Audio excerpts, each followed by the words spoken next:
आता देवघर कसं असावं हे मराठी अस्मितेत दिलेलं आहे, परंतु अत्यंत थोडक्यात आणि मुद्देसूद बाबी बोलताना आपल्याला देवदेवाऱ्या कोणत्या असावे तिथे देवघर देवारा बसवलेला आहे.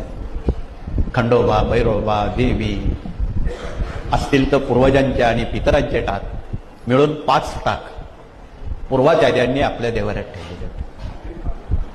यात काय झालं, बरेच लोक तीर्थयात्रा पर्यटन करायला लागले, दिसतील त्या मूर्त्या देवाऱ्यात ठेवायला लागल्या. त्या देवाऱ्यात आता जागा राहिली नाही देवांना.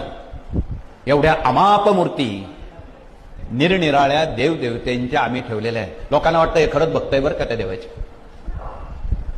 परंतु वस्तुस्थिती तशी नाही. अनेकांच्या घरात पांडुरंगाच्या मूर्त्या आहेत, पण पांडुरंगाची सेवा तुम्ही करता का? अनेक देवदेवतेंच्या मूर्त्या, प्रतिमा, प्रतिकृती, फोटो खचून भरलेल्या आहेत, परंतु एकाचीही सेवा होत नाही. हे वास्तव लपवता येत नाही. परंतु भारतीय संस्कृतीनं सांगितलं की तुमचे पूर्वज, तुमच्या खंडोबा, देवी याला विशेष प्राधान्य दिलेलं आहे. त्यालाच संस्कृती म्हणतात. कुलदेवता तिचं काम कोणतं आहे? अन्य ज्या देवता अन्य प्रकारच्या आहेत त्यांचं कर्म वेगवेगळं आहे. कुलधर्म केलेला आशीर्वाद देणाऱ्या देवीला कुलदेवता असं म्हणतात. गावा मिळून स्थापलेली देवता तिला स्थापित देवता म्हणतात. आवड असणाऱ्या देवतेची पूजा करणं त्याला आराध्य देवता म्हणतात. प्रत्येकाची कामं वेगवेगळी आहे. ग्रामदेवता, गावानं मानलेल्या देवतांना ग्रामदेवता म्हणतात. स्थानदेवता, ग्रामदेवता, इष्टदेवता. इष्टदेवता म्हणजे या व्यतिरिक्त विशिष्ट कामासाठी जे देव अवतार घेतात त्यांना इष्टदेवता म्हणतात.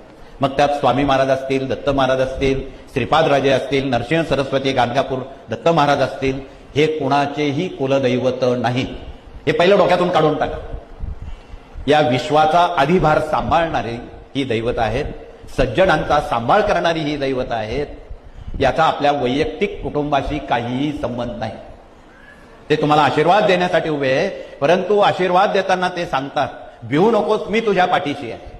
याचा अर्थ असा, तू तुझ्या कुलदेवतेला भज, तुझ्या खंडोबाला तू भज, तेव्हा आम्ही आशीर्वाद देऊ. आणि याचं प्रत्यंतर 12व्या अध्यायात स्वामी चरित्रात बाळप्पाला सुद्धा कुलदेवता माहीत नव्हती. प्रत्यक्ष स्वामींनी तुळजापूरच्या देवीच्या आविष्कारात बाळप्पा महाराजांना दर्शन दिलं. मग याचा अर्थ आपल्यासारख्या सामान्य सेवेकऱ्यांना तर समजायलाच पाहिजे की देवीला गेलंच पाहिजे. तिला हिरवी साडी, हिरवा खण, ओटीचं सामान, पुरणाचा नैवेद्य वर्षातून केलाच पाहिजे, तर तिचा आशीर्वाद मिळेल. जाऊन नुसतं हात जोडायचे निघून जायचं याला आशीर्वाद म्हणत नाही. त्यांना काय आवडतं ते आपण दिलं.